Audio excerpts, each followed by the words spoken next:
പതിറ്റാണ്ടുകളായി ഒരു ഭൂപ്രദേശത്ത് ഒരുമിച്ച് ജീവിക്കുന്ന ജനത, അതിൽ ഹിന്ദുക്കളും ക്രിസ്ത്യാനികളും ഉൾപ്പെടെ നാനാജാതി മതസ്ഥർ.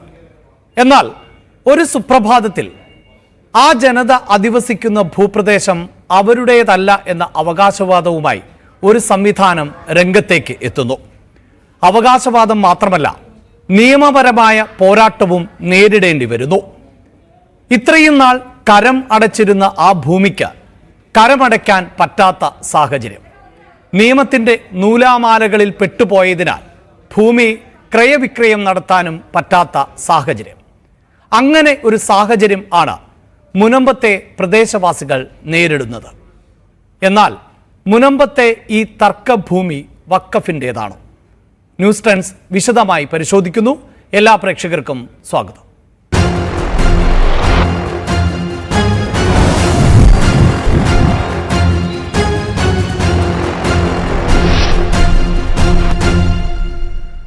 മുനമ്പത്തെ തർക്കഭൂമി വഖഫിൻ്റേത് അല്ല എന്ന് വ്യക്തമാക്കുന്ന രേഖകൾ ന്യൂസ് 18. 74 വർഷം മുമ്പ് നടന്ന ഭൂമി കൈമാറ്റം വഖഫ് ആയിട്ട് നടത്താൻ സാധിക്കില്ല എന്നുള്ളതാണ് രേഖകളിൽ നിന്ന് വ്യക്തമാകുന്നത്. ഇതോടെ പൊളിയുന്നത് ഒരു ജനതയെ മുഴുവൻ ആശങ്കയുടെ മുൾമുനയിൽ നിർത്തി ഭൂമിക്ക് അവകാശവാദം ഉന്നയിക്കുന്ന വഖഫ് ബോർഡിന്റെ വാദങ്ങളാണ്. ആദ്യം ആ റിപ്പോർട്ടിലേക്ക്.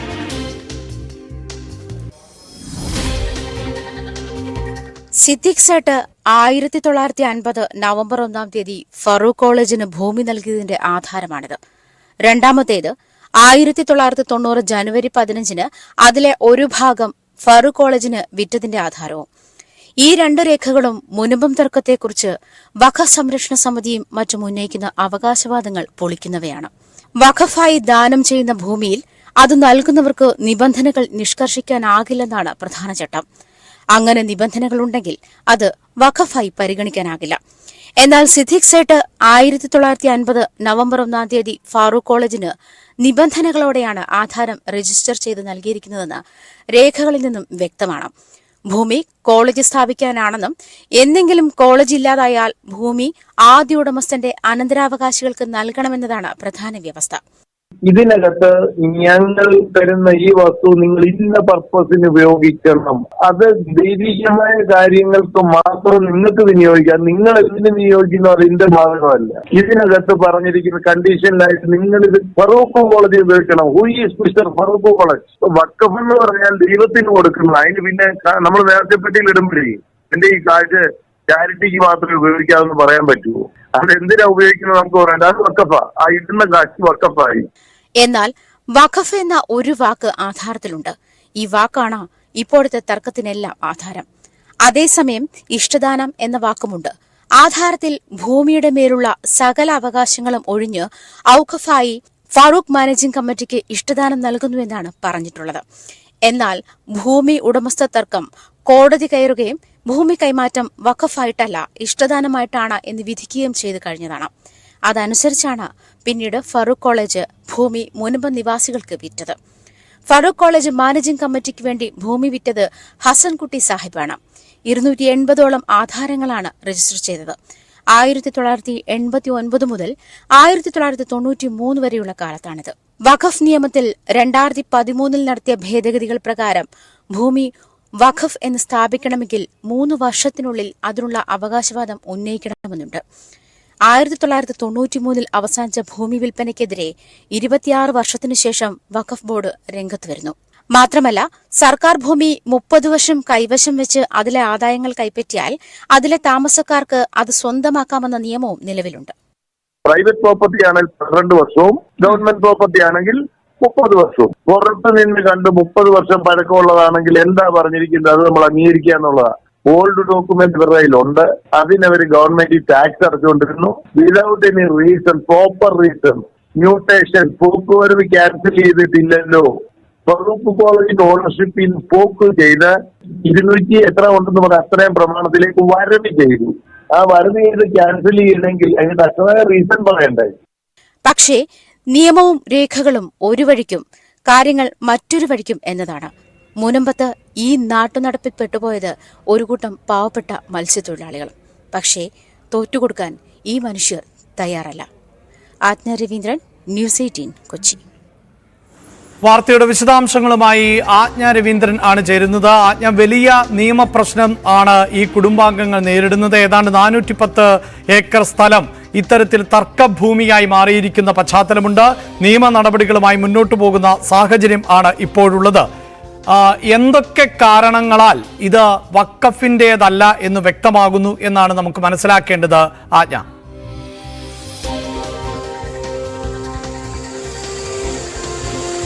അഭിലാഷ്, സിദ്ദിഖ് സേട്ട് 1950 നവംബർ 1-ാം തീയതിയാണ് ഫറൂഖ് കോളേജിന് ഇത് ഇഷ്ടദാനം നൽകിയെന്ന് പറയുന്ന ഈ ഗിഫ്റ്റ് ഡീഡ് നൽകുന്ന ഒരു സാഹചര്യത്തിലേക്ക് വന്നത്. ആ ഗിഫ്റ്റ് ഡീഡിൽ കൃത്യമായി പറയുന്നത് ഇങ്ങനെയാണ്: ഫറൂഖ് കോളേജിന്റെ വിദ്യാഭ്യാസ ആവശ്യങ്ങൾക്ക് വേണ്ടി വേണം ഈ ഒരു ഭൂമി ഉപയോഗിക്കാൻ. അതല്ല എങ്കിൽ ഭൂമി ഉപയോഗിക്കാതിരിക്കുകയും ഫറൂഖ് കോളേജ് ഇല്ലാതാവുകയും ചെയ്യുന്ന സാഹചര്യത്തിൽ തന്റെ അനന്തരാവകാശികൾ ആരെങ്കിലും ഉണ്ടെങ്കിൽ അവർക്ക് ഭൂമി തിരിച്ചെടുക്കാം എന്നാണ് ആ ഗിഫ്റ്റ് ഡീഡിനകത്ത് കൃത്യമായി രേഖപ്പെടുത്തിയിരിക്കുന്നത്. ഈ വഖഫ് എന്നൊരു വാക്ക്, അതായത് ഇത്തരത്തിൽ ഇസ്ലാമിക ദാർശനികതയോട് കൂടി ഫറൂഖ് കോളേജിന്റെ വിദ്യാഭ്യാസ കാര്യങ്ങൾ നടത്തപ്പെടുമെന്ന് തനിക്ക് ബോധ്യപ്പെട്ടതിനാൽ വഖഫായി ഇത് ഞാൻ എഴുതി കൊടുക്കുന്നു എന്നാണ് അദ്ദേഹം പറയുന്നത്. ക്രയവിക്രയങ്ങൾക്ക് അതിൽ അനുമതിയുണ്ട്. ക്രയവിക്രയം എന്ന് പറയുമ്പോൾ തന്നെ പോക്കുവരവാണ് എന്ന് നിയമവിദഗ്ധൻ പറഞ്ഞു കഴിഞ്ഞത് നമ്മൾ കേട്ടതാണ്. അത് കൃത്യമായിട്ട് അതിൽ വിൽപ്പന നടത്തരുതെന്ന് എന്നൊരു സൂചനയിലെ വിൽപ്പന നടത്താം, ഭൂമി കൈമാറ്റം ചെയ്യാം. എന്നിരുന്നാൽ പോലും ഈ ഭൂമി വിറ്റ തുകയാണ് ഫറൂഖ് കോളേജിലെ ചില ബിൽഡിങ്ങുകൾ കെട്ടാനായിട്ട് ഉപയോഗപ്പെടുത്തിയിരിക്കുന്നത് ഫറൂഖ് കോളേജ് മാനേജ്മെന്റും വ്യക്തമാക്കിയിട്ടുണ്ട്.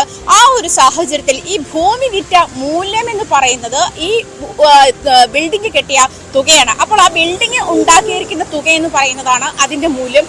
അതായത് ഈ വസ്തുവിന്റെ അവശേഷിക്കുന്ന മൂല്യം എന്ന് പറയുന്നത് ഇപ്പോൾ ആ ബിൽഡിങ്ങുകളാണ്. അങ്ങനെയെങ്കിൽ ഇനി വഖഫ് ഉന്നയിക്കുന്ന ന്യായം അത് തെറ്റാണ് എന്നുള്ള സാഹചര്യങ്ങളും തെളിവുകളുമാണ് നമ്മുടെ പക്കലുള്ളത്. കാരണം ഇതിൽ വഖഫായി എന്നൊരു വാക്ക് മാത്രമേ ഉള്ളൂ. ഇത് വഖഫ് ബോർഡിനെന്നോ അല്ലെങ്കിൽ വഖഫ് ഭൂമിയെന്നോ വഖഫിന് ഏറ്റെടുക്കാമെന്നോ ഒരു സാഹചര്യത്തിലും എവിടെയും വ്യക്തമാക്കിയിട്ടില്ല. മാത്രമല്ല വഖഫ് ഭൂമി ഏറ്റെടുക്കാൻ നിർദ്ദേശിക്കുന്ന സാഹചര്യങ്ങളൊന്നും, ഇഷ്ടദാനം നൽകുന്ന ഭൂമിയിൽ നിബന്ധനകളോട് കൂടിയിട്ടുള്ള ഭൂമികളൊന്നും വഖഫിൻ്റെതല്ല എന്നാണ്. അതായത് ഇതിൽ നിബന്ധനകൾ വെക്കാൻ പാടില്ല, ഇന്ന കാര്യങ്ങൾക്ക് അത് ഉപയോഗപ്പെടുത്താം എന്ന് നിബന്ധന വെക്കാൻ പാടില്ല എന്നുള്ള കാര്യം വ്യക്തമാണ്. ക്രയവിക്രയത്തിന് അനുമതിയുണ്ട്. ഈ ക്രയവിക്രയം ഓൾറെഡി നടന്നു കഴിഞ്ഞു എന്നുള്ള കാര്യം വ്യക്തമാണ്. മാത്രമല്ല ഫറൂഖ് കോളേജ് മാനേജ്മെന്റ് തന്നെയാണ്, ഹസൻ കോയ ആണ് ഈ ഡീഡ് മുൻപത്തെ ആളുകൾക്ക് എഴുതി കൊടുത്തിരിക്കുന്നു എന്നുള്ള കാര്യത്തിൽ വ്യക്തമാണ്. അതാണ് നമ്മുടെ കയ്യിലുള്ള രണ്ടാമത്തെ രേഖ. റോക്കി എന്ന് പറയുന്ന ആള് ഫറൂഖ് കോളേജ് മാനേജ്മെന്റ് ആ സമയത്ത് ചുമതലയുണ്ടായിരുന്ന ഹസൻ കോയ തങ്ങൾ എഴുതി കൊടുത്തിരിക്കുന്ന ഡോക്യുമെന്റ് ആണ് അദ്ദേഹത്തിന്റെ പേരിലുള്ള. ഇത്ര സെന്റ് ഭൂമി ഈ 1990 ആ ഭൂമി എഴുതി കൊടുത്തിട്ടുള്ളത്. 1989 മുതൽ 93 വരെയാണ് ഈ ഭൂമി അതായത് എഴുതി കൊടുക്കുന്ന, അല്ലെങ്കിൽ ഇവർ സമീപത്തുള്ള ഭൂമി വിലയേക്കാൾ വലിയ വില കൊടുത്ത് ഫറൂഖ് കോളേജ് മാനേജ്മെന്റിൽ നിന്നും ആ പ്രദേശവാസികൾ ഭൂമി വാങ്ങുന്ന ഒരു സാഹചര്യത്തിലേക്ക് വന്നിട്ടുള്ളത്. ഈ കാര്യത്തിലെല്ലാം വ്യക്തതയുണ്ട്.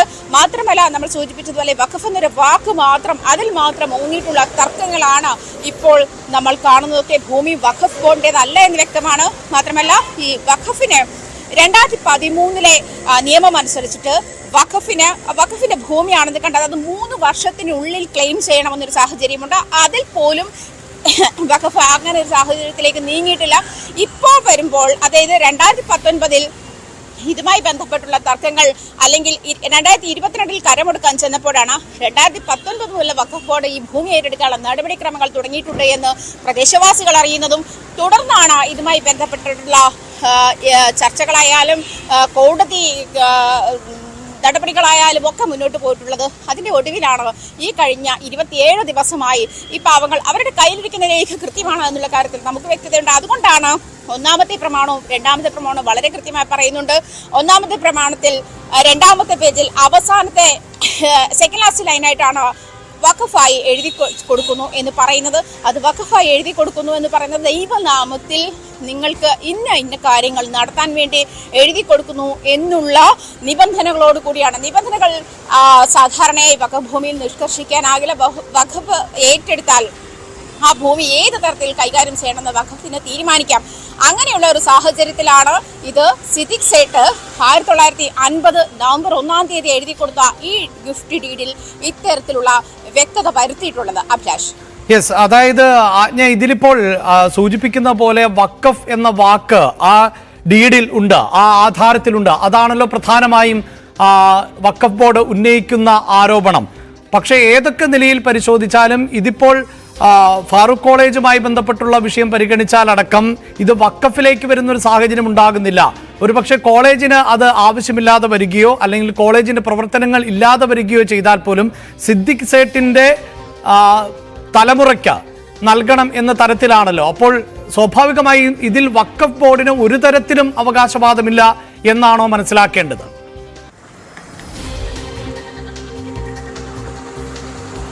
തീർച്ചയായിട്ടും അഭിലാഷ്, കാരണം ഭൂമിയുടെ പ്രമാണത്തിൽ എഴുതിയിട്ടുള്ള വഖഫ് എന്ന് പറയുന്ന ഒരു വാക്ക് ഔഖഫ് എന്നാണ് എഴുതിയിട്ടുള്ളത്. അത് നമ്മുടെ രേഖയിൽ കൃത്യമാണ്, നമുക്ക് ലഭിച്ചിരിക്കുന്ന രേഖയിൽ അത് കൃത്യമാണ്. ഭൂമിയുടെ മേലുള്ള സകല അവകാശങ്ങളും ഒഴിഞ്ഞ് ഔഖഫായി ഫാറൂഖ് മാനേജിംഗ് കമ്മിറ്റിക്ക് ഇഷ്ടദാനം നൽകുന്നു എന്നാണ്. ഈ ഇഷ്ടദാനത്തിനോടൊപ്പമാണ് ഈ പറയുന്ന ഇഷ്ടദാനം നൽകുന്നു എന്ന് പറയുന്നതിനൊപ്പമാണ് നമ്മൾ നേരത്തെ സൂചിപ്പിച്ച ഈ ഒരു കാര്യം കൃത്യമായി സൂചിപ്പിച്ചിട്ടുള്ളത്. അതായത് അത് ഞാൻ വളരെ പെട്ടെന്ന് ആജ്ഞയിലേക്ക് എത്താം. ഇപ്പോൾ ജസ്റ്റിസ് കമാൽ പാഷ ടെലിഫോൺ ലൈനിൽ ഉണ്ട്. ശ്രീ കമാൽ പാഷ, ഇതിപ്പോൾ ഈ ആധാരത്തിന്റെ പകർപ്പ് ലഭിക്കുമ്പോൾ അതിൽ തന്നെ വലിയ കൺഫ്യൂഷൻ ഉണ്ടാക്കുന്നുണ്ട്. അതിൽ പറയുന്ന ഒരു ഭാഗത്ത് ഇത് ഇഷ്ടദാനമാണ് എന്ന് പറയുന്നുണ്ട്. ആ ആധാരത്തിന്റെ അവസാന ഭാഗത്ത് വഖഫായി, വഖഫ് എന്നല്ല വഖഫ് എന്നാണ് അതിൽ എഴുതിയിട്ടുള്ളത്, അങ്ങനെ നൽകുന്നു എന്ന് പറയുന്നുണ്ട്. ഈ കോളേജിന് അതായത് ഈ ഫാറൂഖ് കോളേജിന്റെ പ്രവർത്തനങ്ങൾ നിലയ്ക്കുകയോ അതിനാവശ്യമില്ലാതെയോ വരികയാണെങ്കിൽ തൻ്റെ പിൻഗാമികൾക്ക് ആ ഭൂമിയിന്മേൽ അവകാശവാദം ഉണ്ടായിരിക്കും എന്നും പറയുന്നുണ്ട്. അപ്പോൾ ഇത് വഖഫായി കണക്കാക്കാൻ പറ്റുന്നുണ്ടോ, ഇഷ്ടദാനമായി കണക്കാക്കാൻ പറ്റുന്നുണ്ടോ? ഇങ്ങനെ വലിയ സംശയങ്ങളാണ് ഈ ഡീഡിൽ ഉണ്ടായിട്ടുള്ളത്. അതെ അതെ അതായത് ഈ വഖഫ് ചെയ്യുന്ന വസ്തുക്കൾ വഖഫ് ചെയ്യുന്നതൊക്കെ ധാന്യാധാരം തന്നെയാണ്, അതിന് വ്യത്യാസമൊന്നുമില്ല. അത് ആധാരം അങ്ങനെ ചെയ്യാൻ മതി. പക്ഷെ ഇത് വഖഫാവോ ഇല്ലെന്നുള്ളതും നോക്കുമ്പോ അതിനകത്ത് ഈ പറഞ്ഞതുമാതിരി ഒരു കണ്ടീഷൻ ഉണ്ട്. ആ കണ്ടീഷൻ എന്ന് പറയുന്നത് ആ വഖഫ് എന്ന് പറയുന്ന യഥാർത്ഥത്തിൽ വേണമെങ്കിൽ അൺകണ്ടീഷണൽ ഡെഡിക്കേഷൻ ആയിരിക്കണം. ആ കണ്ടീഷൻ വെച്ചേക്കുന്ന ഒരൊറ്റ കാരണം കൊണ്ട് അത് വഖഫ് അല്ല, അതൊരു ട്രസ്റ്റ് ആണ്. ട്രസ്റ്റ് എന്ന് പറയും, വഖഫ് ആവത്തില്ല. അതുകൊണ്ട് വഖഫ് ബോർഡിന് അത് ഒരു കാര്യവും. പിന്നെ ഇല്ലെന്ന് പറഞ്ഞാൽ പോലും വേറെ കാര്യമുള്ളത്, കേരള ഹൈക്കോടതിയുടെ ഒരു ഡിവിഷൻ ബെഞ്ചിന്റെ വിധിയുണ്ട് 2023 ഇത് വഖഫായി, ഇത് അനുസരിച്ച് വഖഫാണെന്നും പറഞ്ഞുകൊണ്ട്. അത് യഥാർത്ഥത്തിൽ അത് ചലഞ്ച് ചെയ്യേണ്ടതാണ്. ഒന്നുകിൽ അതിനകത്ത് റിവ്യൂ കൊടുക്കണം, റിവ്യൂ കൊടുത്തിട്ട് ഇത് കോടതിയുടെ ശ്രദ്ധപ്പെടുത്തണം ഈ മാറ്റർ. അതും ആരും ചെയ്യുന്നില്ല. അത് അല്ലെങ്കിൽ സുപ്രീം കോടതി പോകണം. ഈ രണ്ട് മാർഗങ്ങളാ ഉള്ളത്. ഇത് കാരണം കേരള ഹൈക്കോടതിയുടെ ഡിവിഷൻ ബെഞ്ചിന്റെ വിധി കിടക്കുകയാണ്. അത് മാത്രമേ ഉള്ളൂ ഒരു പ്രശ്നം. പക്ഷേ ഞാൻ ആ വിധി ഒരിക്കലും ശരിയാണെന്ന് ഞാൻ പറയുന്നില്ല. കാരണം അത് ഒരു ഒരു ഒരു കണ്ടീഷണൽ ഡെഡിക്കേഷൻ ആണ്. ആ ഒരൊറ്റ കാരണം കൊണ്ട് അത് വഖഫ് ആവത്തില്ല. അതാണ് കാര്യം. അപ്പോൾ എന്തുകൊണ്ടായിരിക്കാം ജസ്റ്റിസ് കമാൽ പാഷ അങ്ങനെ ഒരു വിധി ഉണ്ടായത്? അത് ആരുടെ ഭാഗത്ത് നിന്നുള്ള വീഴ്ചയുടെ ഭാഗമാണ്? അത് ശ്രദ്ധപ്പെടുത്തിയിട്ടില്ലായിരിക്കാം, കോടതിയുടെ ആ പരിഗണനയെ നന്നായിട്ട് പെടുത്തിയിട്ടില്ലായിരിക്കാം. അത് നല്ല രീതിയിൽ ആർഗ്യൂ ചെയ്തിരുന്നെങ്കിൽ അത് അങ്ങനെ വരികയില്ല എന്നുള്ളത് തന്നെയാണ് എന്റെ കാഴ്ചപ്പാട്. ഈ സംസ്ഥാന സർക്കാർ അതിൽ കക്ഷിയായിരുന്നോ ആ കേസിലോ? അതെ അതെ അതെ അതെ അതെ. അപ്പോൾ ഇതിൽ അപ്പൊ അങ്ങനെയാണെങ്കിൽ ഉണ്ടാകുന്ന ഒരു സംശയം, സംസ്ഥാന സർക്കാരിന്റെ പ്രതിനിധികളൊക്കെ അവർക്ക് ചെയ്യാവുന്നത് അതിന് റിവ്യൂ കൊടുക്കണം. റിവ്യൂ, അതായത് ഈ വിധി പുനഃപരിശോധിക്കണമെന്ന് ആവശ്യപ്പെട്ടുകൊണ്ട്. അതെ അതെ, ഒരു റിവ്യൂ കൊടുത്തിട്ട് അത് ചെയ്യുക. റിവ്യൂ കൊടുത്ത് കഴിഞ്ഞതിന് ശേഷം മതി സുപ്രീം കോടതി പോകുന്നത്, അല്ലെങ്കിൽ നേരെ സുപ്രീം കോടതിയെ സമീപിക്കുക. ഇത് രണ്ട് കാര്യങ്ങളാണ് ഉള്ളത്. അത് ചെയ്താലേ ഇതിന്റെ നൂലാമാല മാറി കിട്ടുള്ളൂ. പക്ഷേ ശ്രീ കമാൽ പാഷ, അങ്ങനെ സുപ്രീം കോടതി വരെ പോയാൽ പോലും അതിന് വലിയ കാലതാമസം ഉണ്ടാകാനുള്ള സാധ്യതയില്ലേ? ഒരുപാട് കാലതാമസമൊന്നും അത് വരത്തില്ല. വലിയ കാലതാമസം വരികയല്ല. പക്ഷേ അതാത് ചിലപ്പോ റിവ്യൂ തന്നെ നിൽക്കാൻ മതി. ഇത് റിവ്യൂവിൽ കൊടുത്തിട്ട് ഈ പ്രശ്നം കോടതിയുടെ ശ്രദ്ധപ്പെടുത്തി കഴിഞ്ഞാൽ അത് ആ രീതിയിൽ ചിലപ്പോ അതിൽ തന്നെ അങ്ങ് നിൽക്കാൻ മതി. ഇത് പക്ഷെ അങ്ങനെ റിവ്യൂ കൊടുത്ത് ഈ ജനങ്ങൾക്ക് അനുകൂലമായൊരു വിധി വന്നാൽ അതിനെ ചലഞ്ച് ചെയ്യാൻ സാധ്യതയുണ്ടല്ലോ വഖഫ്. അത് റിവ്യൂ ഇപ്പൊ കൊടുക്കുന്നത് തന്നെ നല്ലത്. അതിനകത്ത് ആ വഖഫ് അവര് തർക്കിക്കുമല്ലോ, തർക്കിച്ചോട്ടെ, കുഴപ്പമില്ല. അപ്പൊ അത് വഖഫ് ബോർഡ് എന്ന് പറയുന്നത് ഗവൺമെന്റിന്റെ ആള് തന്നെയല്ലേ വഖഫ് ബോർഡ് തലപ്പത്തൊക്കെ കൊണ്ടുവച്ചേക്കുന്നേ. അതെ. അപ്പൊ അതൊക്കെ അവർക്ക് ചെയ്യാൻ വയ്യാത്ത കാര്യങ്ങളൊന്നും അല്ല. ഗവൺമെന്റ് വിചാരിച്ചാൽ ഈ കാര്യം നടക്കും. ഇത് അടിയന്തരമായിട്ട് ഇതിന് റിവ്യൂ കൊടുക്കണം. കാരണം എനിക്ക് ആ ജഡ്ജ്മെന്റിന്റെ വളരെ എന്ന് വെച്ചാൽ അത്ര ഞാൻ അതിനെക്കുറിച്ച് അങ്ങനെ പറയുന്നത് ശരിയല്ലാത്തതുകൊണ്ടാണ് ഞാൻ പറയാത്തത്. പക്ഷെ അതുകൊണ്ടാണ് അത് നിർബന്ധമായിട്ടും അത് റിവ്യൂ കൊടുക്കേണ്ടതാണ്.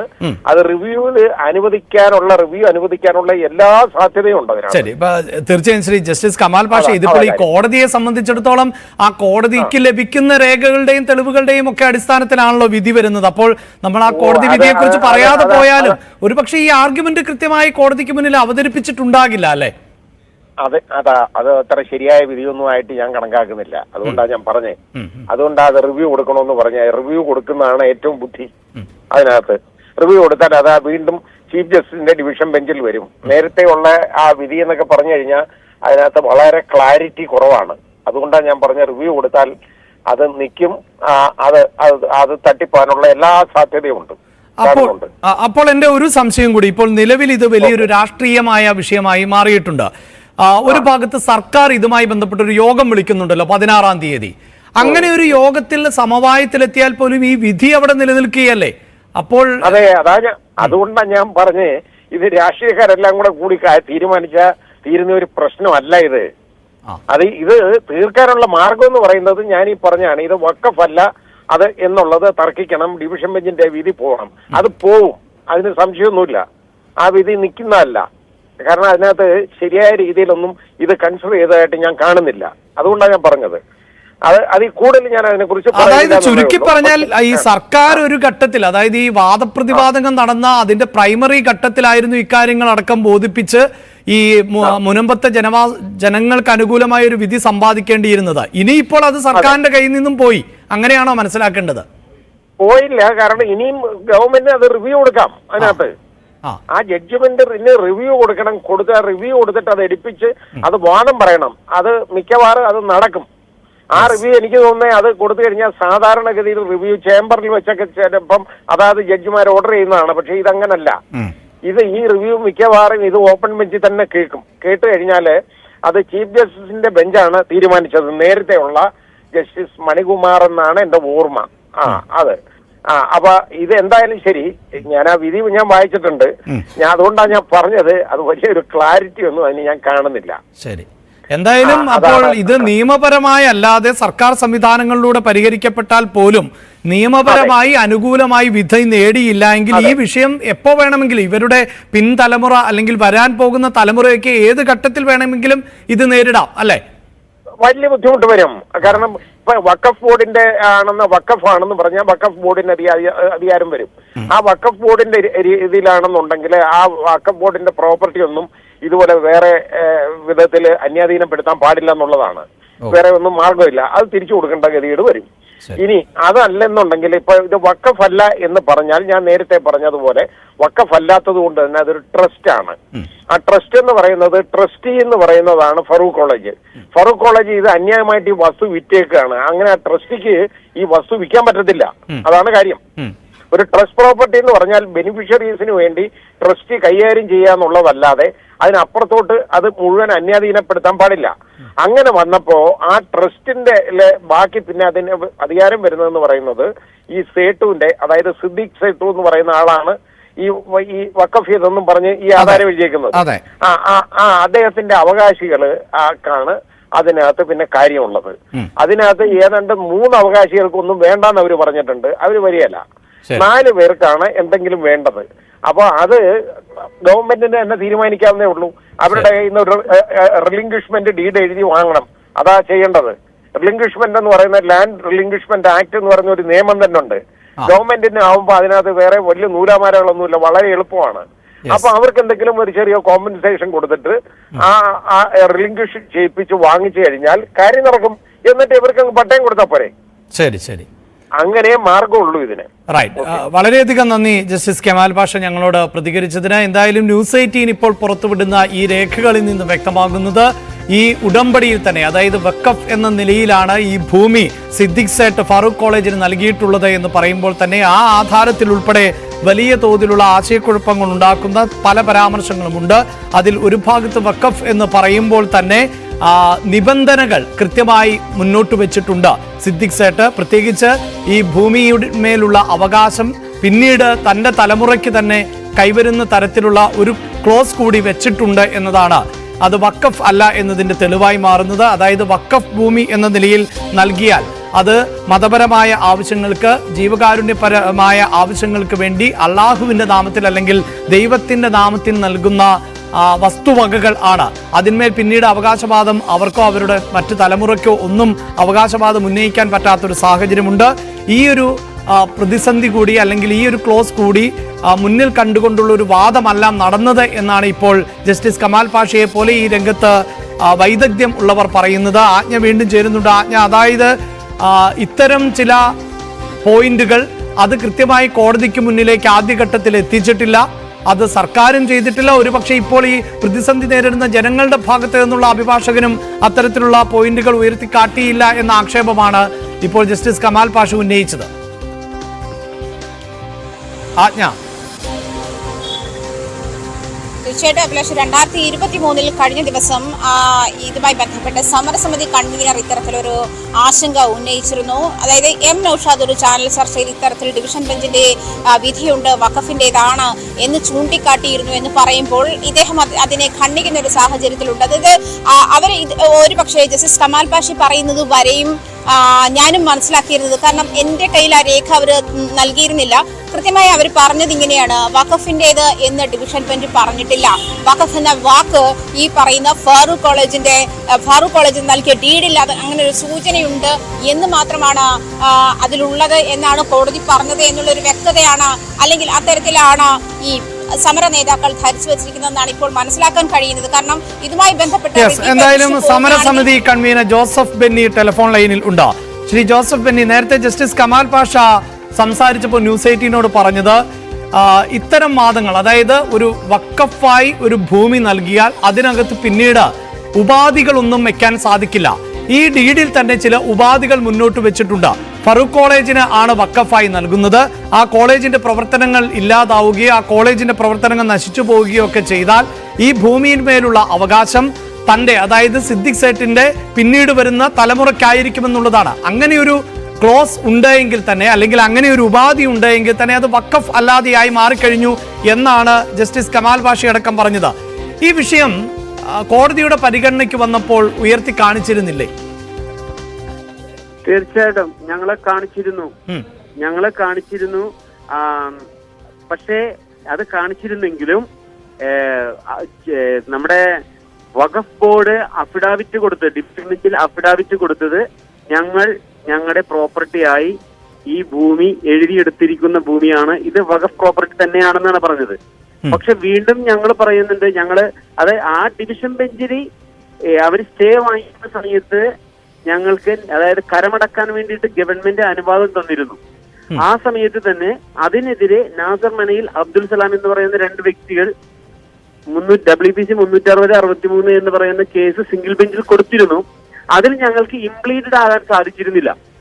അതുകൊണ്ട് തന്നെ ഡിവിഷൻ ബെഞ്ചിൽ ആ അഫിഡാവിറ്റ് കൊണ്ടുവന്നപ്പോൾ ഞങ്ങൾ അറിഞ്ഞിരുന്നില്ല. അതാണ് അവിടെ വാസ്തവമായിട്ട് സംഭവിച്ചത്. ഞങ്ങൾ അറിഞ്ഞിരുന്നുവെങ്കിൽ, ഞങ്ങളുടെ വക്കീൽ അറിഞ്ഞിരുന്നുവെങ്കിൽ അതിനെതിരെ സ്റ്റേക്കെതിരെ വേണ്ട നടപടികൾ നടത്തിയേനെ. അത് പക്ഷെ ഞങ്ങൾ അറിയാതെ പോയതാണ്. പക്ഷെ പിന്നീട് ഞങ്ങൾ അതിനെതിരെ അത് തന്നെയല്ല, 1 മാസത്തേക്കാണ് ഞങ്ങൾക്ക് സ്റ്റേ ഓർഡർ തന്നത്. പക്ഷെ ഞങ്ങൾ അതിന് വ്യക്തമായി കോടതി നടപടികളിലൂടെ കടന്നുപോയിക്കൊണ്ടിരിക്കുമ്പോൾ കൃത്യമായി ജഡ്ജിയോ അതല്ലെങ്കിൽ ഫറൂഖ് കോളേജിനോട് ചോദിക്കുമ്പോൾ ഫറൂഖ് കോളേജോ അതല്ലെങ്കിൽ വഖഫ് ബോർഡിനോട് ചോദിക്കുമ്പോൾ വഖഫ് ബോർഡോ കൃത്യമായ അഫിഡാവിറ്റുകൾ കൊടുക്കുന്നില്ല. അവര് മാറി മാറി കളിക്കുകയാണ്. അങ്ങനെയാണ് ഈ 2 വർഷവും 9 മാസവും കടന്നുപോയത്. അതായത് നിയമ നടപടികൾ കഴിയുന്നത്ര നീട്ടിക്കൊണ്ടു പോവുകയാണ്. അതെ. അങ്ങനെയാണ് ഞങ്ങൾക്ക് വീണ്ടും അനങ്ങാൻ പറ്റാത്ത ഒരു സ്റ്റേജിലേക്ക് വന്നപ്പോഴാണ് ഞങ്ങൾ നിരാഹാര സമരത്തിലേക്ക് വരുന്നത്. അതുകൊണ്ട് തന്നെയാണ്. അപ്പൊ അത് ഞങ്ങൾക്ക് കൃത്യമായിട്ട്, അതായത് ഇതിനെ ചലഞ്ച് ചെയ്തുകൊണ്ട് റിവ്യൂ പെറ്റീഷൻ അടക്കം നൽകിയിട്ടുണ്ടോ? റിവ്യൂ പെറ്റീഷൻ ഞങ്ങള് ചെയ്ത് കൊടുത്തിട്ടുണ്ട്. ഞങ്ങൾ അതേപോലെ തന്നെ ഞങ്ങള് ഇത് വഖഫ് പ്രോപ്പർട്ടി അല്ല എന്ന് കാണിക്കുന്ന 75 ഡോക്യുമെന്റും ഹൈക്കോടതി ഡിവിഷൻ ബെഞ്ചിന്റെ ഡോക്യുമെന്റ് അനുബന്ധമായിട്ടുള്ള, പിന്നെ ഏറ്റവും കൂടുതലായിട്ട് ഇതിന്റെ ഇമ്പോർട്ടൻസ് ഉള്ളത് ഫറൂഖ് കോളേജിന് കൈമാറ്റം ചെയ്യുന്ന സിദ്ദിഖ് സേട്ടു ഈ ഭൂമിയിൽ പ്രവേശിക്കുമ്പോൾ ഇവിടെ ധാരാളം താമസക്കാരുണ്ടായിരുന്നു 1948 മുൻപേ തന്നെ എന്ന് വ്യക്തമാക്കുന്ന എല്ലാ ഡോക്യുമെന്റ്സും ഈ ഹൈക്കോടതി ഡിവിഷൻ ബെഞ്ചിലുണ്ട്. അങ്ങനെയുള്ള ഒരു പ്രോപ്പർട്ടി ഒരിക്കലും വഖഫാവുകയില്ല സർ. അല്ല, അവിടെ ഉണ്ടാകുന്ന ഒരു സംശയം, ഇപ്പോൾ 1902 ഈ സിദ്ദിഖ് സേട്ടുവിന്റെ പിതാവ് അല്ലെ അബ്ദുൾ സത്താർ സേട്ട് ഈ ഭൂമി പാട്ടത്തിനായി ഉപയോഗിച്ചു തുടങ്ങുന്നത്. പിന്നീട് ഈ സേട്ടിന്റെ മകനായി സിദ്ദിഖ് സേട്ടിന് രാജാവ് തീരെഴുതി കൊടുത്തു എന്നാണല്ലോ പറയുന്നത് അല്ലെ?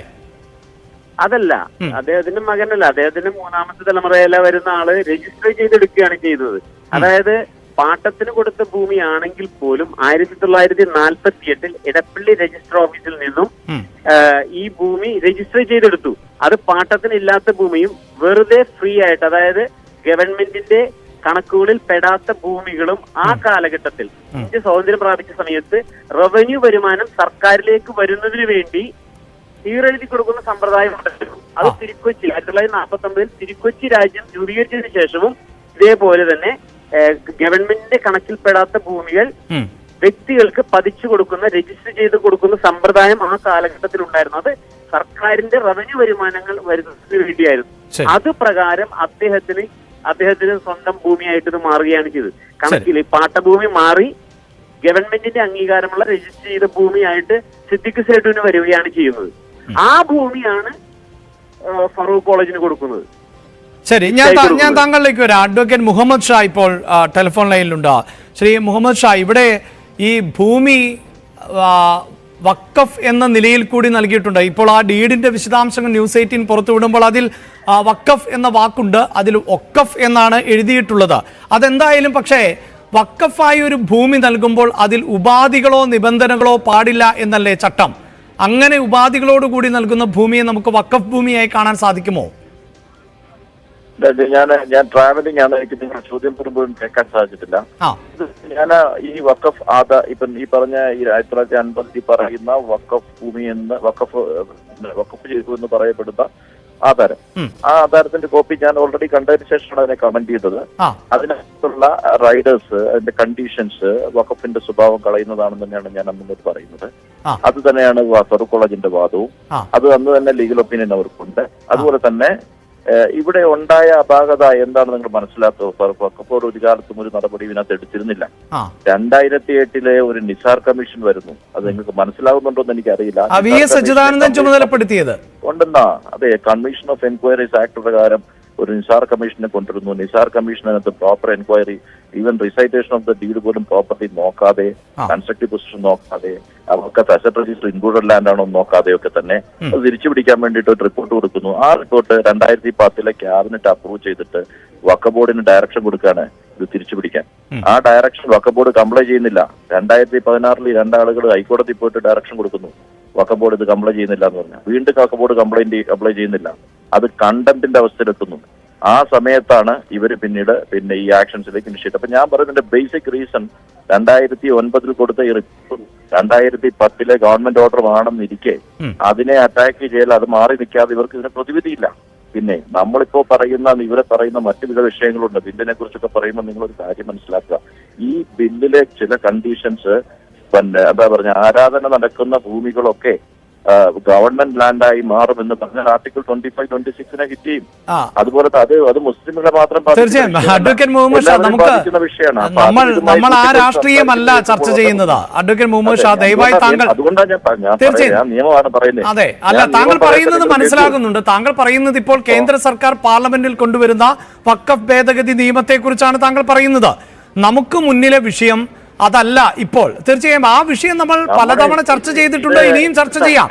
ഇത് തന്നെയാണ് പ്രതിപക്ഷവും ഇവിടുത്തെ ആളുകളും മതസംഘടനകളും ഒക്കെ പറഞ്ഞത്. ഗവൺമെന്റ് കമ്മീഷൻ ഓഫ് ആക്ട് പ്രകാരം ഒരു കമ്മീഷനെ വെച്ച് റിപ്പോർട്ട് അക്സെപ്റ്റ് ചെയ്ത തീരുമാനം, ആ തീരുമാനത്തിന്റെ മേൽ അത് വീണ്ടും പരിഗണന നടത്തേണ്ടത് ഗവൺമെന്റ് ആണ്.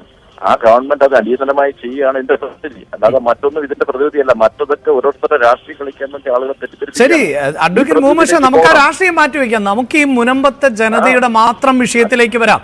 അങ്ങനെയെങ്കിൽ അതിനുള്ള സൊല്യൂഷൻ വേണമല്ലോ. കാരണം ഇവർ ഈ ജനത ഇങ്ങനെ നിയമപരമായി എത്ര നാൾ മുന്നോട്ട് പോവുക? ഈ നിയമത്തിന്റെ കുരുക്കൊക്കെ താങ്കൾക്ക് പറയാമല്ലോ. സൊല്യൂഷൻ നിങ്ങൾക്ക് മനസ്സിലാകാത്താണോ? അതൊക്കെ അല്ല, മനസ്സിലാകുന്നുണ്ട്. അതായത് സർക്കാർ ഇനിഷ്യേറ്റ് ചെയ്താൽ ഇതിന് പരിഹാരം ഉണ്ടാകും. അത് പറഞ്ഞാൽ അതിനുവേണ്ടി പ്രിസർവ് ചെയ്യല്ലേ ചെയ്യേണ്ടത്. അല്ലാതെ അതുകൊണ്ട് കാര്യം പറഞ്ഞിട്ട് കാര്യമുണ്ട്. അത് ചെയ്തേ മതിയാവും. സർക്കാർ അത് ചെയ്തേ മതിയാവും. അല്ല, ഈ അടുത്ത ദിവസം ഒരു യോഗം നടക്കുന്നുണ്ടല്ലോ, ഈ 16-ാം തീയതി. അന്ന് ഇതിലൊരു തീരുമാനം ഉണ്ടാകുമെന്ന് പ്രതീക്ഷിക്കാമോ? അല്ല, തീർച്ചയായിട്ടും തീരുമാനം ഉണ്ടാക്കണം ഗവൺമെന്റ്. കാരണം അത് ഗവൺമെന്റ് ചുമതലയാണത്. കാരണം തെറ്റിദ്ധരിക്കപ്പെടുന്ന ചില കാര്യങ്ങൾ ഉണ്ടാക്കുകയും അതിന്റെ പേരിൽ വലിയ വലിയ കുഴപ്പങ്ങളിലേക്ക് ആളുകൾ ബുദ്ധിമുട്ടിലേക്ക് പോവുകയും ചെയ്യുമ്പോൾ തിരുത്തണമല്ലോ.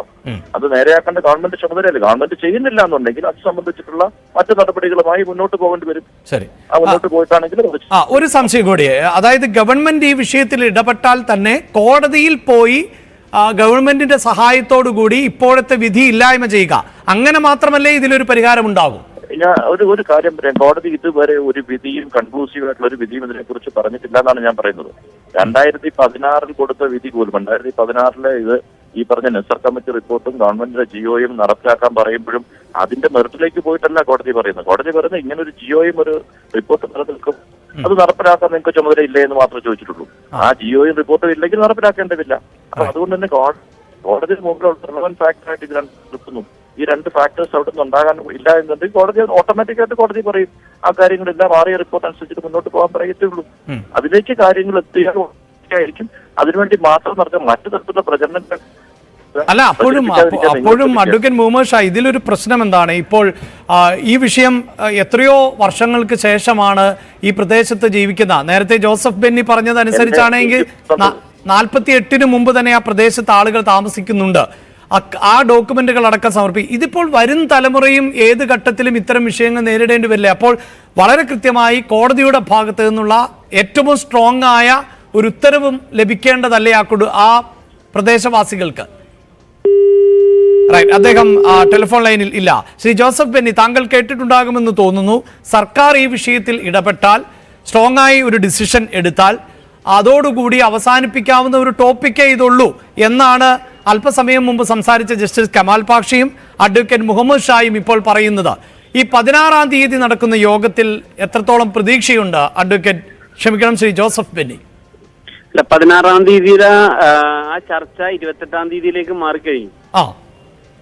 28-ാം തീയതി ഞങ്ങള് അതിൽ ശുഭാപ്തി വിശ്വാസം പ്രതീക്ഷിക്കുന്നു. കാരണം ഈ പറയുന്ന 610 കുടുംബങ്ങളുടെ റവന്യൂ അവകാശങ്ങൾ നിഷേധിച്ചതിലൂടെ ഈ 2 വർഷമോ 9 മാസം കഴിഞ്ഞപ്പോൾ ഇവിടെയുള്ള ആളുകൾ ആകെ ദാരിദ്ര്യാവസ്ഥയിലേക്ക് വീടിന്റെ പുറത്തിറങ്ങാൻ പറ്റാത്ത ഒരവസ്ഥയിലേക്ക് ഞങ്ങൾ എത്തിപ്പെട്ടു കഴിഞ്ഞു. കാരണം ഞങ്ങൾ എല്ലാവരും വീട് പണിതിട്ടുണ്ട്. ആ വീടുകളൊക്കെ ലോണുകളുണ്ട്, വാഹനത്തിന് ലോണുകളുണ്ട്, അതല്ലാതെ വിദ്യാഭ്യാസ വായ്പകളുണ്ട്, മറ്റു കുടുംബത്തിന്റെ വിവാഹങ്ങൾ അനുബന്ധമായിട്ടുള്ള വായ്പകളൊക്കെ ഉണ്ട്. ഞങ്ങളുടെ ചുറ്റിനും ഈ ബാങ്കുകാർ വന്ന് ഞങ്ങൾ നിരന്തരം ശല്യം ചെയ്തുകൊണ്ടിരിക്കുന്നു. അതേപോലെ തന്നെ 10 ആളുകളും 10 കുടുംബിനികൾ ചേർന്ന് കൊടുക്കുന്ന ലോണുകളും ഒരാളെ മുടക്കം വരുത്തിയാൽ അതടക്കാൻ പറ്റുന്നില്ല. ബാക്കിയുള്ള എല്ലാവരും വീട്ടിൽ വരുന്നു. അപ്പൊ വീടിന്റെ അകത്ത് കുറ്റിയിട്ടിരിക്കുന്ന ഒരു അവസ്ഥയിലേക്കാണ് ഞങ്ങൾ എത്തിയിരിക്കുന്നത്. ഞങ്ങൾ സമരപ്പന്തൽ അല്ലെങ്കിൽ വീട് ആ ഒരു അവസ്ഥയിലേക്ക് ഞങ്ങൾ എത്തിയിരിക്കുകയാണ്. കാരണം ഞങ്ങൾ വളരെ നാളുകൾക്ക് മുമ്പേ തന്നെ ഞങ്ങൾ ഇങ്ങനെ പോയിക്കൊണ്ടിരിക്കുകയാണെങ്കിൽ പ്രശ്നമില്ല. ഞങ്ങൾ വായ്പകളോ ലോണുകളോ ഒന്നും അടക്കണ്ട, തിരിച്ചടവുകളില്ല. ഇത് ജപ്തി ഭീഷണി ഗവൺമെന്റ് ബാങ്കുകളിൽ പറഞ്ഞാൽ മനസ്സിലാവോ? ഇവിടെ ഇരിക്കുന്ന ഫിഷിംഗ് ബോട്ട് വാങ്ങിച്ചിരിക്കുന്ന ആളുകളുണ്ട്. അവർക്ക് ഇത് പുതുക്കി വെക്കാൻ പറ്റാത്ത അവസ്ഥയാണ്. ബാങ്ക് ലോൺ തരുന്നില്ല. അങ്ങനെ ഞങ്ങൾ പുറത്തേക്ക് ഇറങ്ങാൻ പറ്റാത്ത രീതിയിൽ വീടിന്റെ അകത്ത് അടച്ചിട്ട് എത്ര നാളിങ്ങനെ പിടിച്ചു നിൽക്കാൻ പറ്റും? ഞങ്ങള് അധ്വാനത്തിലൂടെ ഞങ്ങള് നേടിയെടുത്ത ഒരു സംസ്കാരം, ആ സംസ്കാരത്തിനെ പാടെ തകർക്കുന്ന രീതിയിലുള്ള ഒരു സംഭവമാണ് ഇപ്പൊ നടന്നുകൊണ്ടിരിക്കുന്നത്. തീർച്ചയായിട്ടും ഗവൺമെന്റ് ശക്തമായി ഇടപെട്ട് ഞങ്ങളുടെ റവന്യൂ അവകാശങ്ങൾ സ്ഥാപിച്ചു തരണം. എന്നാൽ മാത്രമേ ഞങ്ങൾക്ക് മുന്നോട്ട് പോകാൻ സാധിക്കുകയുള്ളൂ. റൈറ്റ്, എന്തായാലും അതുവരെ പ്രതിഷേധവുമായി മുന്നോട്ട് പോകും, നിയമ നടപടികളുമായി ഒപ്പം, അല്ലേ? തീർച്ചയായിട്ടും. ഇവിടെ ഇപ്പോൾ അഡ്വക്കേറ്റ് മുഹമ്മദ് ഷായുടെ പ്രതികരണം താങ്കൾ ശ്രദ്ധിച്ചു കാണും. അവിടെയൊക്കെ വന്ന് മറ്റുള്ളവർ ഒരുപക്ഷെ BJP അടക്കമുള്ള രാഷ്ട്രീയ പാർട്ടി ആയിരിക്കണം അദ്ദേഹം കൂടുതലായി ഉന്നയിക്കുന്നത്. അവരൊക്കെ ഒരു രാഷ്ട്രീയ മുതലെടുപ്പ് മാത്രം ലക്ഷ്യം വെച്ച് അവിടേക്ക് എത്തുന്നു എന്നാണ് പറയുന്നത്. പക്ഷേ നേരത്തെ നമുക്കറിയാം ഈ സഭാ പ്രതിനിധികളും ഉൾപ്പെടെയുള്ളവർ പറയുന്നത് അങ്ങനെയല്ല, ആ വിഷയത്തിൽ ഇടപെടുകയാണ് ഈ പാർട്ടി ചെയ്യുന്നത് എന്നതൊക്കെയാണ്. ആ നിലയിൽ എങ്ങനെയാണ് ഇതിനെ നോക്കിക്കാണുന്നത് ശ്രീ ജോസഫ് ബെന്നി? ഞങ്ങളെ സംബന്ധിച്ച് ഞങ്ങൾ മുങ്ങി താണുകൊണ്ടിരിക്കുന്ന വ്യക്തികളാണ്. അതിനൊരു കച്ചിത്തുരുമ്പ് ആര് തരുന്നോ ആ തുരുമ്പിലേക്ക് കയറി പിടിക്കാൻ ഞങ്ങൾ തയ്യാറാവും. കാരണം ആ ഒരു അവസ്ഥയിലാണ് ഞങ്ങൾ കടന്നുപോയിക്കൊണ്ടിരിക്കുന്നത്. അതുകൊണ്ട് ഇന്ന ഏത് പാർട്ടി എന്നില്ല, ഞങ്ങളെ സപ്പോർട്ട് ചെയ്യുന്ന ഞങ്ങളുടെ അതിജീവനത്തിന് വേണ്ടി പോരാടുന്ന ഏത് വ്യക്തികളെയും അത് പാർട്ടി അല്ലെങ്കിൽ സാമൂഹ്യ സംഘടനകൾ അതൊന്നും നോക്കാതെയാണ് ഞങ്ങൾ സപ്പോർട്ട് ചെയ്യുന്നത്. കാരണം അതാ ഞങ്ങൾക്ക് ഇവിടെ നടപടിയാവുകയുള്ളൂ. അപ്പോ ഇതിന്റെ എല്ലാത്തിന്റെയും അടിസ്ഥാനം എന്ന് പറഞ്ഞാൽ ഈ പറയുന്ന നാസർ മനയിലും അബ്ദുൽ സലാമും 95 ആക്ട് 95 സെക്ഷൻ കൊണ്ട് തന്നെയാണ് EP ഫയൽ ചെയ്തത് 2008 1995 ആക്ടിലെ ആ സെക്ഷൻ ഉപയോഗിച്ചാണ് 685/2008 എന്ന് പറയുന്ന കേസ് ഫയൽ ചെയ്യുന്നത്. അതാണ് ഇതിന്റെ തുടക്കം. അപ്പോ അതുകൊണ്ട് തന്നെയാണ് ഞങ്ങൾ അതിനോട് പ്രതിഷേധിക്കുന്നത്. യെസ്, വളരെ നന്ദി ശ്രീ ജോസഫ് ബെന്നി ഞങ്ങളോട് പ്രതികരിച്ചതിന്. ആജ്ഞ വീണ്ടും ചേരുന്നുണ്ട്. ആജ്ഞ എന്തായാലും ജോസഫ് ബെന്നി സൂചിപ്പിക്കുന്ന പോലെ ആ പ്രദേശത്തെ ജനങ്ങളുടെ ആശങ്കയും അവരുടെ ദുരിതവും സാധാരണക്കാരായ ആളുകൾക്ക് ബോധ്യപ്പെടണം എന്നില്ല. കാലങ്ങളായി ഒരു പ്രദേശത്ത് ജീവിച്ചു വരുന്ന ജനത, അവർ അവരുടെ മണ്ണിൽ പണിയെടുക്കുന്നു, അവിടെ കെട്ടിടങ്ങൾ പണിതിട്ടുണ്ട്, വീടുകൾ നിർമ്മിച്ചിട്ടുണ്ട്. അങ്ങനെ പണം കൊടുത്തു സ്വന്തമാക്കിയ ഭൂമിയാണത്. ആ ഭൂമിയിൽ ഇപ്പോൾ ഒരു അവകാശവും ഇല്ല എന്ന നിലയിലേക്ക് എത്തുന്ന സാഹചര്യം. കരമടയ്ക്കാൻ പറ്റുന്നില്ല, ബാങ്കിൽ ഈടായി ആ ഭൂമി വെക്കാൻ പറ്റുന്നില്ല, ക്രയവിക്രയം നടക്കുന്നില്ല. ഒരുപക്ഷെ അടുത്ത തലമുറയ്ക്ക് ഇത് കൈമാറ്റം ചെയ്യണമെങ്കിൽ അതിനൊന്നും സാധിക്കാത്ത സാഹചര്യമാണുള്ളത്. അപ്പോൾ അതിൻ്റെ നിയമത്തിൻ്റെ നൂലാമാലകൾ അവരെ വലിയ തോതിൽ ബുദ്ധിമുട്ടിപ്പിക്കുമ്പോഴാണ് ഇത്തരം ചില വിവരങ്ങൾ കൂടി പുറത്തു വരുന്നത്. അതായത് ഈ രേഖയിൽ തന്നെ, അതായത് സിദ്ദിഖ് സേട്ട് എഴുതി നൽകിയിട്ടുള്ള ഭൂമിയിൽ തന്നെ ഇപ്പോൾ അഡ്വക്കേറ്റ് ജേക്കബ് ഉമ്മൻ കൂടി ടെലിഫോൺ ലൈനിൽ ഉണ്ട്. അഡ്വക്കേറ്റ് ജേക്കബ് ഉമ്മൻ, എന്തുകൊണ്ടാണ് ഇത്തരം ചില ഉപാധികൾ ഈ ഡീഡിൽ തന്നെ ഉണ്ട് എന്നിരിക്കെ കോടതിയിൽ നിന്ന് അനുകൂലമല്ലാത്ത തരത്തിലുള്ള ഒരു വിധി ഉണ്ടായത് എന്നാണ് താങ്കൾ കാണുന്നത്? ഒരുപക്ഷെ കോടതിയിൽ പറഞ്ഞിരിക്കുന്ന വസ്തുതകൾ എന്താണെന്ന് യഥാർത്ഥവുമായി പൊരുത്തമുള്ളതാണോ അല്ലയോ എന്ന് നമുക്ക് മനസ്സിലാക്കാൻ കഴിയുന്നില്ല. കാരണം ഒരു വസ്തുവിനെ സംബന്ധിച്ചിടത്തോളം അതിന്റെ ജന്മാവകാശം എന്ന് പറയുന്നത് പ്രമാണരേഖ തന്നെയാണ്. ആ പ്രമാണരേഖയിന്മേൽ സർക്കാർ പോക്കുവരവ് ചെയ്തു കൊടുക്കുമ്പോൾ, അതായത് വിറ്റയാളിൽ നിന്ന് പോക്ക് ചെയ്യുന്നു, വരവ് വാങ്ങിച്ച ആളിലേക്ക് ചെയ്യുന്നു, അതാണ് പോക്കുവരവ്, മ്യൂട്ടേഷൻ. അത് എഫക്റ്റ് ചെയ്ത് കഴിയുമ്പോൾ മുതൽ വസ്തു വാങ്ങിച്ച ആളുകളുടെ പേരിൽ തന്നെയാണ്. അതിന് മറ്റു ചില ഘടകങ്ങളൂടെ ഉണ്ട്. നിയമാനുസരണം പൊസഷൻ, കൈവശാവകാശം. A property which is in possession of a private person belongs to any other person more than 12 years. അപ്പൊ അഡ്വൈസ് പൊസഷൻ വരും. അതായത് ഈ എന്റെ ശബ്ദം കേൾക്കുന്ന നിങ്ങളിൽ ആരുടെയെങ്കിലും ഒരാളിന്റെ ഭൂമി മറ്റൊരാളിന്റെ കൈവശത്തിൽ നിങ്ങളുടെ അറിവോടുകൂടി 12 വർഷത്തിലധികമായിട്ടുണ്ടെങ്കിൽ അത് ആ കൈവശം ഇരിക്കുന്ന ആളിന് പോകും. അതിനാണ് അഡ്വൈസ് പൊസഷൻ എന്ന് പറയുന്നത്. അത് ഗവൺമെന്റ് പ്രോപ്പർട്ടി ആണെങ്കിൽ 30 വർഷം മതി. സെൻട്രൽ ഗവൺമെന്റ് ആയാലും റെയിൽവേയുടെ ആയാലും സ്റ്റേറ്റ് ഗവൺമെന്റ് ആയാലും 30 വർഷം ഒരാളിന്റെ കൈവശത്തിൽ ഗവൺമെന്റിന്റെ അറിവോടുകൂടി ഇരുന്നാൽ, അല്ലെങ്കിൽ എതിർകക്ഷികളുടെ അറിവോടുകൂടി ഇരുന്നാൽ അവരുടേതാകും. ഈ കേസിൽ ഫറൂഖ് കോളേജ് പ്രമാണം എഴുതി കൊടുത്തു എന്ന് പറയുന്നു. അങ്ങനെ എഴുതി കൊടുത്തെങ്കിൽ ആ എഴുതി കൊടുക്കാനുള്ള ജന്മാവകാശവും ഉടമസ്ഥാവകാശവും ഉള്ളത് ഫറൂഖ് കോളേജിനാണ്. വഖഫ് പ്രോപ്പർട്ടി അങ്ങനെ എഴുതി കൊടുക്കാൻ പറ്റുന്നതല്ലല്ലോ. അല്ല. ദുഷ്ടലാക്കോടുകൂടി ആരെങ്കിലും രാഷ്ട്രീയ ധ്രുവീകരണത്തിനോ മറ്റോ വേണ്ടി ആവാം ഈ പ്രശ്നം ഇങ്ങനെ ഈ തരത്തിലേക്ക് വലിച്ചഴയ്ക്കുന്നത്. സമുദായ സ്പർദ്ധ വരുത്താനോ മറ്റെന്തെങ്കിലും കാര്യങ്ങൾക്കോ രാഷ്ട്രീയ ലാഭം കൊയ്യാനോ ഒക്കെ ആയിരിക്കും. അല്ലെങ്കിൽ ഉടമസ്ഥാവകാശമുള്ള ആള് കരമടയ്ക്കരുത് എന്ന് പറയാൻ സർക്കാരിന് അവകാശമോ അധികാരമോ ഇല്ല. അത് സർക്കാരല്ലല്ലോ, ഇത് കോടതിയില്ലേ ഇത്തരത്തിൽ കരമടയ്ക്കുന്നതെല്ലാം സർക്കാരിന്റെ ഭാഗത്തു നിന്നുണ്ടാകുന്ന വീഴ്ചയാണോ? കോടതിയുടെ ഇടപെടലല്ലേ അത്? കോടതിയുടെ ഇടപെടൽ വരുന്നതിന് മുൻപായിട്ട് തന്നെ ഫറൂഖ് കോളേജിനെ കക്ഷി ചേർക്കാനായിട്ട് വസ്തു ഉടമകൾ ശ്രമിച്ചിട്ടുണ്ടോ ഇല്ലയോ എന്നുള്ള വിവരം ഞാൻ മനസ്സിലാക്കുന്നില്ല. ആ ഫറൂഖ് കോളേജ് എഴുതി കൊടുത്ത ആളോ അയാളുടെ പിൻഗാമികളോ? അപ്പൊ ആ എഴുതി കൊടുത്ത ആളുണ്ടോ എന്ന് എനിക്ക് അറിഞ്ഞുകൂടാ. ഫറൂഖ് കോളേജിന് നിന്ന് എഴുതി കൊടുത്തു എന്നാ പറയണ്ട. എഴുതി കൊടുത്ത ആളുണ്ടോ എന്ന് പറഞ്ഞിട്ട് അവരെ കക്ഷി ചേർക്കണം.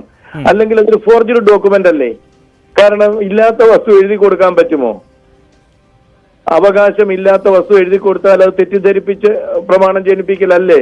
ഞാൻ പറഞ്ഞത് മനസ്സിലായോ? അല്ല, ഇത് സിദ്ദിഖ് സേട്ട് ഫാറൂഖ് കോളേജിന് നൽകിയ ഭൂമിയാണല്ലോ. അതിന് കൃത്യമായ ഡോക്യുമെന്റ് ഉണ്ടല്ലോ. സമ്മതിച്ചു. ഫറൂഖ് കോളേജ് എഴുതി മറ്റു ആളുകൾക്ക് കൊടുത്തു. അതെ. ഫറൂഖ് കോളേജ് അങ്ങനെ എഴുതി കൊടുക്കാനുള്ള അധികാരം ഉണ്ടോ ഇല്ലയോ എന്നുള്ളതാണ് ക്വസ്റ്റ്യൻ. അതെ. ഇല്ല എന്നുണ്ടെങ്കിൽ ആ ചെയ്തയാൾ ക്രിമിനൽ കേസിൽ പ്രതിയാകണ്ടായോ? അല്ല, അങ്ങനെയെങ്കിൽ ആ കോമ്പൻസേഷൻ നൽകുക അങ്ങനെ പരിഹരിക്കാൻ പറ്റുന്ന ഒന്നായി മാറുമോ അത്? ഫറൂഖ് കോളേജോ അല്ലെങ്കിൽ അതിന്റെ മാനേജ്മെന്റോ ഒക്കെ കോമ്പൻസേഷൻ നൽകിക്കൊണ്ട് പരിഹരിക്കാൻ പറ്റുന്ന ഒന്നല്ലല്ലോ ഇത്. അല്ല, കോമ്പൻസേഷൻ നൽകുക എന്നുള്ളതല്ല. അപ്പൊ അന്ന് ചമച്ച പ്രമാണം വ്യാജമാണെങ്കിൽ ആ ആളിനെതിരെ അല്ലേ കേസ് കൊടുക്കേണ്ടത്? വസ്തു ഉടമകൾക്കെതിരെ അല്ലല്ലോ. ബയർ ബിവെയർ എന്നാണ് പോളിസി. പക്ഷെ അവര് മേടിച്ചു ഇത്രയും വർഷം കരമടച്ചപ്പോ സർക്കാരും കണ്ണടച്ചിരുന്നത്. വർഷങ്ങളോളം ഈ പൊസഷൻ വെച്ച് എൻജോയ്മെന്റും ഉണ്ട്. ബൈ മെറ്റ്സ് ആൻഡ് ബൗണ്ട്സ്, അതായത് അതിർത്തി നിർണയിച്ചവര് വസ്തു വെച്ചുകൊണ്ടിരിക്കുമ്പോഴേ പിന്നീട് അതിന്മേൽ അവര് ഇറക്കി വിടാൻ ശ്രമിക്കുക എന്ന് പറയുന്നത് നിയമ പരിരക്ഷ ലഭിക്കുന്ന ഒന്നല്ല. അതായത് താങ്കൾ പറഞ്ഞതനുസരിച്ചാണെങ്കിൽ സ്വാഭാവികമായും ഇവർ ഈ ലാൻഡ് പണം കൊടുത്തു വാങ്ങിയവരാണ്, അല്ലെങ്കിൽ ഇവരുടെ മുൻ തലമുറയിൽപ്പെട്ടവർ ഫാറൂഖ് കോളേജിൽ നിന്ന്. രണ്ട്, ഇവർ 12 വർഷമല്ലല്ലോ, ഇവർ എത്രയോ പതിറ്റാണ്ടുകളായി അവിടെ താമസിക്കുന്നു. അപ്പോൾ പ്രാഥമികമായി തന്നെ അതിനെ അവിടെ നിന്ന് ഒഴിപ്പിക്കുക എന്നത് പ്രാക്ടിക്കൽ അല്ലല്ലോ. അല്ല, പിന്നെ എങ്ങനെയാണ് അഡ്വക്കേറ്റ് ജേക്കബ് ഉമ്മൻ ഇത്തരത്തിലൊരു കോടതി വിധി വന്നത് എന്നാണ് താങ്കൾ മനസ്സിലാക്കുന്നത്?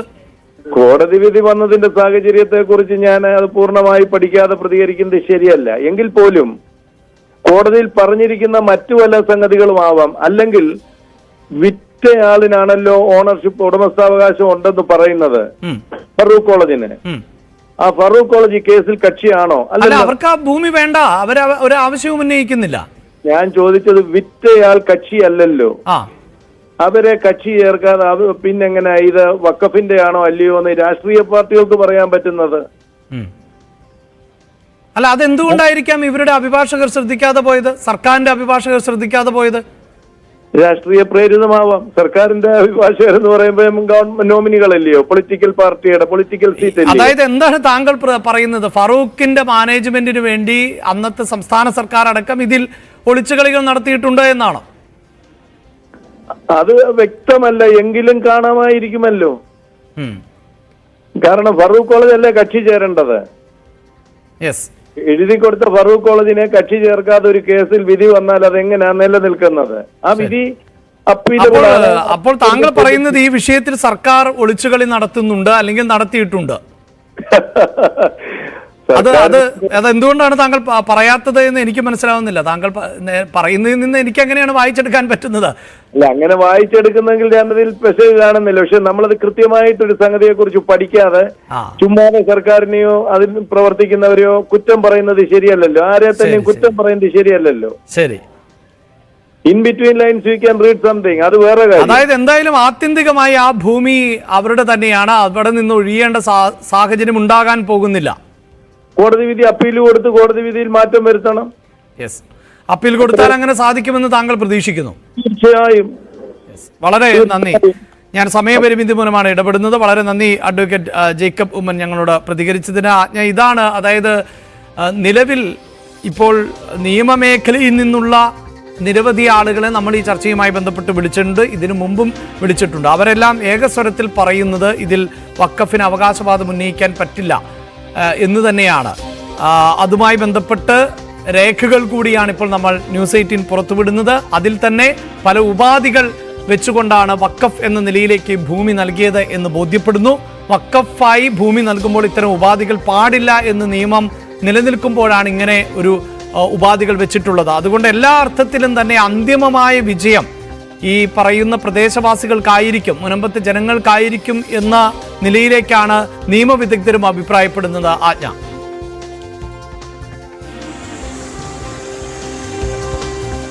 അഭിലാഷ്, ഇപ്പോൾ നമ്മൾ കേട്ടെടുത്തോളം മനസ്സിലാക്കിയെടുത്തോളം വഖഫിന്റെ അവകാശവാദങ്ങൾ ഇന്ത്യൻ ഭരണഘടന അനുശാസിക്കുന്ന എല്ലാ മൗലിക അവകാശങ്ങൾക്കും എതിരാണ് അല്ലെങ്കിൽ ജനാധിപത്യ മര്യാദയ്ക്കും എതിരാണ് എന്നുള്ള കാര്യമാണ് വ്യക്തമാക്കുന്നത്. ഇത്തരത്തിൽ വഖഫ് അവകാശവാദങ്ങൾ ഉന്നയിക്കുമ്പോൾ എന്തുകൊണ്ടാണ് സർക്കാർ ഇടപെടലുകൾ നടത്താത്തത് എന്ന് തന്നെയാണ് ഒരു വശത്തു നിന്നും ഉയർന്ന ചോദ്യം തന്നെയാണ്. 1995 40ാം അനുച്ഛേദം അനുസരിച്ചിട്ട് വഖഫിന്റെ ഭൂമി ആ നിയമമാണ് ഇപ്പോൾ ചോദ്യം ചെയ്യപ്പെടുന്ന അതിലാണ് ഭേദഗതി വരുത്തണമെന്ന് ആവശ്യപ്പെടുന്നത്. അതുമായി ബന്ധപ്പെട്ട് ഇപ്പോൾ വഖഫ് ഒരു ഭൂമി തങ്ങളുടേതാണെന്ന് അവകാശപ്പെട്ട് മുന്നോട്ടിറങ്ങിയാൽ അതിന് നേരിടാൻ പറ്റുന്ന അത്തരത്തിലുള്ള നൂലാമാലകളും അല്ലെങ്കിൽ അതിൽ അതിസങ്കീർണമായ നിയമസാധ്യതകളും ഉണ്ട് എന്നിരിക്കെ ഞാനിപ്പോൾ വളരെ പെട്ടെന്ന് തിരികെ ഇപ്പോൾ ശ്രീ ഷോൺ ജോർജ് BJP നേതാവ് ടെലിഫോൺ ലൈനിലുണ്ട്. ശ്രീ ഷോൺ ജോർജ്, നേരത്തെ അഡ്വക്കേറ്റ് ജേക്കബ് ഉമ്മൻ സംസാരിച്ചപ്പോൾ ചോദിച്ച ഒരു പ്രധാനപ്പെട്ട ചോദ്യം, എന്തുകൊണ്ട് ഈ കേസിലേക്ക് ഫറൂഖ് കോളേജിന്റെ മാനേജ്മെന്റൊന്നും കടന്നു വന്നില്ല എന്നുള്ളതാണ്. അതെന്തുകൊണ്ട് സർക്കാരും ഇതിൽ സൂചിപ്പിച്ചില്ല? കാരണം ഈ ഇടപാട് നടത്തിയത് അല്ലെങ്കിൽ പോക്കുവരവിൽ കൈവശമുണ്ടായിരുന്ന ഭൂമി ഫറൂഖിൻ്റെതായിരുന്നല്ലോ. അപ്പോൾ അവിടെയടക്കം സർക്കാർ ഒളിച്ചു കളിച്ചിട്ടുണ്ടോ എന്ന് സംശയമാണ് അദ്ദേഹം പറഞ്ഞത്. അദ്ദേഹം ഉറപ്പിച്ചില്ല. എന്താണ് താങ്കൾക്ക് മനസ്സിലാകുന്നത്? ഇത്തരത്തിൽ ഈ മുനമ്പം പ്രദേശവാസികൾക്ക് അനുകൂലമല്ലാത്ത അവരുടെ ജീവിതം അങ്ങേയറ്റം ദുസ്സഹമാക്കുന്ന ഒരു കോടതി വിധിയിലേക്ക് എത്തിച്ചത് സർക്കാർ കൂടിയാണോ? മുനമ്പത്ത് ഇപ്പം നടന്നുകൊണ്ടിരിക്കുന്ന വിഷയങ്ങളില് ഫാറൂഖ് കോളേജിന്റെ പങ്ക് തീർച്ചയായിട്ടും 1987 മുതൽ 91 വരെയുള്ള കാലഘട്ടങ്ങളിൽ ഫാറൂഖ് കോളേജിന്റെ മാനേജിംഗ് കമ്മിറ്റി തീരുമാനമെടുത്താണ് ഈ വിഷയം ഇവർക്കുള്ള വിൽപ്പന തീരുമാനമെടുത്തിട്ടുള്ളത്. ആ വിൽപ്പന നടത്തിയ ഫാറൂഖ് കോളേജിന് ഒരിക്കലും ഈ മുനമ്പ നിവാസികൾക്ക് എതിരായിട്ടൊരു തീരുമാനം പറയാൻ കഴിയില്ല. മാത്രമല്ല ഫാറൂഖ് കോളേജ് അപ്പിയർ ചെയ്തില്ല എന്ന് പറയുന്ന തെറ്റാണ്. ഫാറൂഖ് കോളേജ് അപ്പിയർ ചെയ്തു. പക്ഷേ ഫാറൂഖ് കോളേജിന്റെ കൈവശമുള്ള 1975 കേരള ഹൈക്കോടതി ഡിവിഷൻ ബെഞ്ചിന്റെ ഉത്തരവ് ബോർഡോ സർക്കാരോ പരിഗണനയ്ക്കെടുത്തില്ല, അല്ലെങ്കിൽ നിസാർ കമ്മീഷൻ പരിഗണനയ്ക്കെടുത്തില്ല എന്നുള്ളതാണ് ഇവിടെ സംബന്ധിച്ചുള്ള പ്രശ്നം. ഇതിപ്പോൾ നേരത്തെ ഈ സമരം ചെയ്യുന്ന പ്രദേശവാസികളുടെ ജീവിത സാഹചര്യം നമുക്കറിയാം. അടുത്ത ദിവസം, അതായത് 28-ാം തീയതിയാണ് സർക്കാർ ഒരു യോഗം വിളിച്ചിട്ടുള്ളത്. ആ യോഗത്തോടു കൂടി ഇതിനൊരു പരിഹാരമുണ്ടാകുമെന്ന് താങ്കൾ കരുതുന്നുണ്ടോ? താൽക്കാലികമായി നമുക്കിപ്പോ നിലവിലുള്ള വിഷയം എന്താണ്? ഇപ്പൊ അവർക്ക് കരമടയ്ക്കാൻ കഴിഞ്ഞില്ല, അവരുടെ സിവിൽ റൈറ്റ്സ് പുനഃസ്ഥാപിക്കാൻ കഴിഞ്ഞില്ല. ആ വിഷയത്തിന് സർക്കാർ തീരുമാനമെടുത്ത് ഒരു പുനഃകമ്മീഷനെ നിയമിക്കുകയോ അല്ലെങ്കിൽ അവരുടെ വഖഫ് ബോർഡ് അവരുടെ ക്ലെയിമിൽ നിന്ന് പുറകോട്ട് പോവുകയോ ചെയ്താൽ തീർച്ചയായിട്ടും താൽക്കാലികമായി അവർക്ക് പരിഹാരം ഉണ്ടാവും, അവർക്ക് കരമടയ്ക്കാൻ കഴിയും. പക്ഷേ ഏതെങ്കിലും ഒരു നാഷണലൈസ്ഡ് ബാങ്ക് ഇത്തരത്തിൽ നിയമം പ്രകാരം സുരക്ഷിതമല്ലാത്തൊരു ഭൂമിക്ക് 100 രൂപ ലോൺ കൊടുക്കുവോ?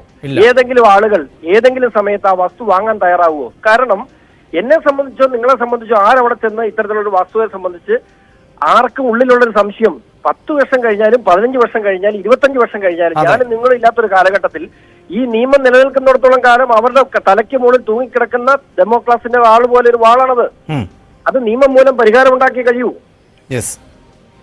അതായത് മീറ്റിംഗിന് കയറുകയാണോ? വളരെ നന്ദി ശ്രീ ഷോൺ ഞങ്ങളോട് പ്രതികരിച്ചതിന്. എന്തായാലും മുനമ്പത്തെ പ്രദേശവാസികൾ പതിറ്റാണ്ടുകളായി അവിടെ സ്വസ്ഥമായി സ്വൈര്യമായി ജീവിതം നയിച്ചു വന്ന ആ ജനതയാണ്. അവരുടെ മുന്നിലേക്കാണ് ഇത്തരം ഒരു നിയമത്തിൻ്റെ നൂലാമാലകൾ കടന്നു വരുന്നത്. അത് ഒറ്റപ്പെട്ട 1-2 പേർ അല്ല എന്നതാണ് ഏക ആശ്വാസം. കുറേ അധികം ജനതയുണ്ട് എന്നതുകൊണ്ട് തന്നെ അവർ ഒറ്റക്കെട്ടായി നിയമ പോരാട്ടത്തിന് തയ്യാറെടുക്കുന്നു എന്നുള്ളതാണ്.